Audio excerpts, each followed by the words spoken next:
Rwby, one of the most popular web series created by Monty rest in peace, that became a golden goose for the company Rooster Teeth. Also, rest in peace. A show so big, I'd argue its popularity is greater than Rooster Teeth's other show that put them on the map, leading to merchandising and major crossovers, both okay to downright weird. Though I admit I've only seen the first 7 volumes, let me say, good God, this show reeks of cliches. From overused story tropes to character archetypes I'm all too familiar with, they're just too distracting to ignore. They come off so obvious that I end up feeling mostly cynical to almost the rest of what the series has to offer, and thus almost having no investment in the story. First, the setup feels so by the books in the first 3 volumes. It's just another school for gifted young badasses, something that's been done to death in the last 50 years prior. There's the fairy tale motif / fairy tale free-for-all that's been overindulged in the last 20 to 30 years that it gives the superhero genre a run for its money.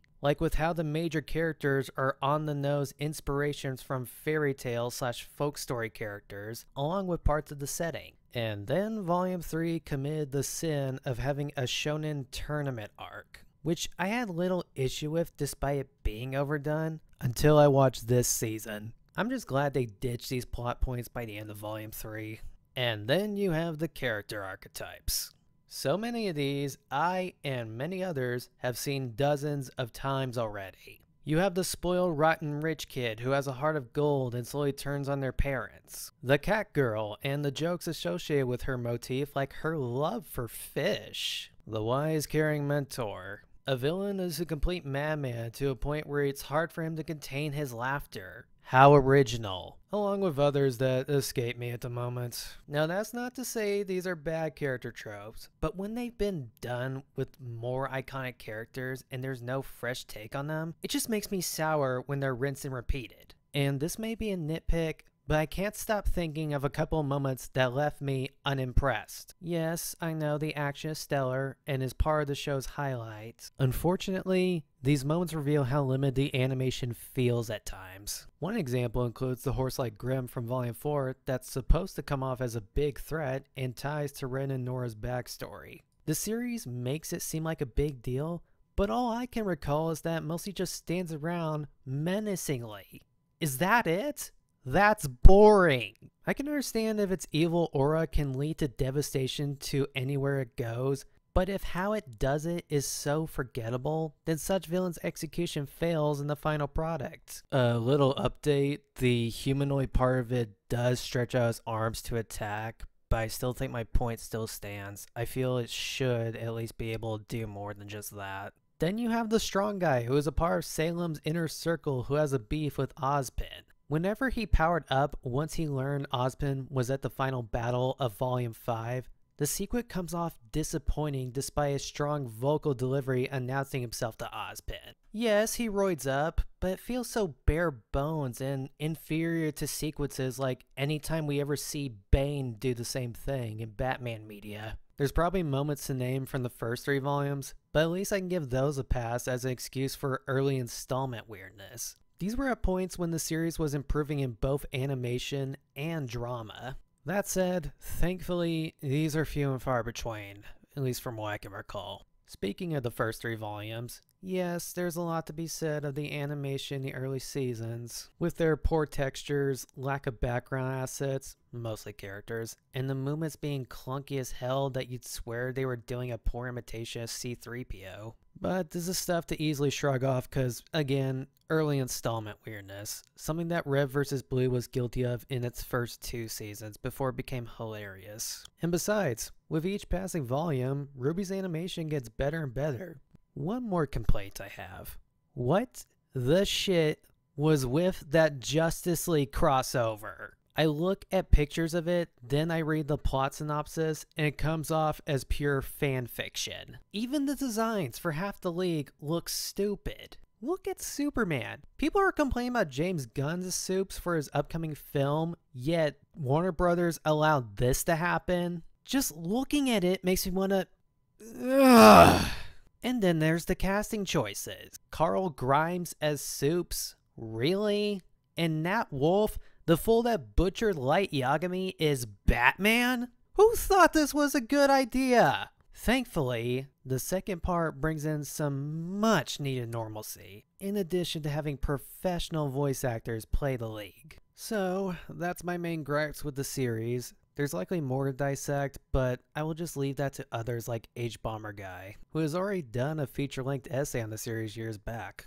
So instead, I'm going to go into a more positive direction and discuss the spinoff Rooster Chibi. Rooster Chibi is a fun, much more engaging show to watch compared to the main series. And that's not even to undermine it. It's actually a really good series that displays more of Rooster Teeth's strengths through its animation and writing, in addition to the characters being way more endearing. For its animation, sure it's not on the same level as say Fantasia or Spider-Verse, but it lends itself well to comedy. From the character movements, to the range of expressions the characters have, to even actions that are a delight to watch, such as whenever the characters are skipping, it's just so adorable. Major emphasis on the movement and expressions, because to be frank, the character models from the main series come off so artificial, even a bit in later volumes. For Chibi, the stiff yet quick movements work for comedic effect, and the expressions offer actual emotes, plus the eye movements are done way better here. As for the writing, it's cute, and I like cute. You know, just as long as it's not on the same level as a troll in Central Park. It's also just funny enough to make me chuckle, even laugh out loud, an edge that actually makes it rewatchable. Part of it includes parodying the main show by mocking its flaws or finding a humorous twist to a character or story beat. And with it being a parody, it offers absurd moments and directions that sometimes make it impossible not to cackle. With Nora, along with the partnership of Sun and Neptune, still in the show for me. It's also just an all-around delight to watch. I'd even list it among my comfort food shows, especially since it has cute and occasionally heartwarming moments that leave me smiling. And the major thing that cements this are the characters. I'd honestly take the Chibi versions over the main shows any day. Ruby is just plain precious. Blake, who despite already being one of my favorites from the main show, dumb cat jokes aside, has her adorable moments. As stated, Sun and Neptune are a fun duo to watch, with Neptune actually being more enjoyable and feeling more fleshed out here versus the OG. Getting much more out of Ren here, as well as remembering his dialogue, whereas I can't even remember a single line from him in Ruby. Nora's eccentric personality going full Looney Tune, Neo being a funny mime character, Velvet having a larger presence, Cinder and her henchmen going from just being okay to having fun moments, and Weiss's butler Klein being the absolute GOAT. Also, Zwei is essentially a god because he's just that much of a good boy. So yeah, to me, just like Airplane is to Airports and Scary Movie is to I Know What You Did Last Summer, this is another example where the parody excels from what it's imitating.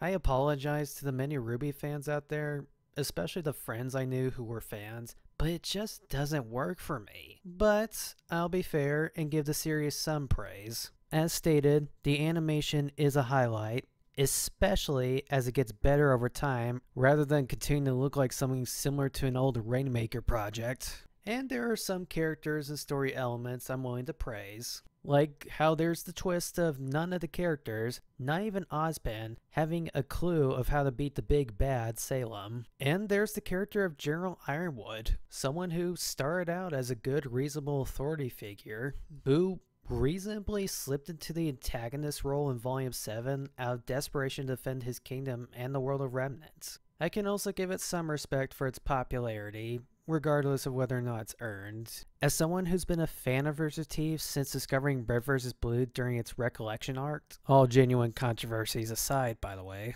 it's nice to see a company like them who started on the web just expand and grow past the medium. Hell, Rooby even managed to recruit professional voice actors to be among its cast, such as Lizzie Maxwell, Dave Fennoy, Christina V, Laura Bailey, Travis Willingham, Yuri Lowenthal, J. Michael Tatum, and many more. I also like how it's a part of the growing wave of anime-inspired media. My inner weeb totally appreciates it. On a minor note, I enjoy Yang and Blake's relationship, and I'm totally on board the Bumblebee ship. And finally, another major highlight is the soundtrack. Jeff Williams is one hell of a composer and has helped this series excel with his amazing music. Many of them are just my jam, with I Burn and I May Fall being absolute bangers that I'd listen to when working out or just when working at my job. So if there's any element that works in the show's favor besides the animation, it's totally the music. That said, despite the elements that I like, the rest of the show it doesn't work for me. And my preference just sadly leans more towards its parody. But if you enjoy it or manage to like it, good for you. No need to let my taste dictate your feelings. Peace out.